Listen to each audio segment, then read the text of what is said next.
Girius, இது நம்ம family.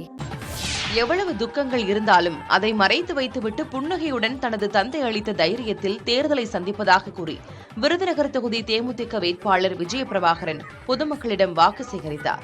Aruppukottai நகர்ப்பகுதியில் பாவடித்தோப்பு, Gandhi மைதானம், முக்கடை, சின்னப்பள்ளிவாசல், புதிய பேருந்து நிலையம், அன்புநகர், கலைஞர் காலனி, அண்ணா சிலை ஆகிய பகுதிகளில் திறந்த ஜீப்பில் சென்று பரப்புரை மேற்கொண்டார். பூர்வீக ஊரிலிருந்து போட்டியிடும் தனக்கு மக்கள் தங்களது ஆதரவை அளிக்க வேண்டும் என அவர் கேட்டுக் கொண்டார்.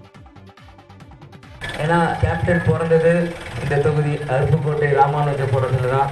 எனக்கு கேப்டன் இங்கே பிறந்து தான் மதுரைக்கு சென்று சென்னையில் போய் தலைவராய் நடிகராய் அப்புறம் மறைந்தார். நான் இன்னைக்கு சென்னையில் கேப்டன் மறைவுக்கு அப்புறம் எனக்கும் அந்த மதுரைக்கான பந்தம் முடிந்துடும் நினச்சேன். ஆனால் நான் சென்னையில் பிறந்து மதுரைக்கு வந்து இன்னைக்கு விருதுநகர் தொகுதி வேட்பாளர் வந்து இங்கே அருப்புக்கோட்டையில் உங்கள் முன்னாடி இருந்து பேசுகிறது நமக்கான பந்தம் என்றைக்குமே முடியாது. இது காலத்துக்குமான இருக்க பந்தம் அப்படின்னு தெரிய வருது.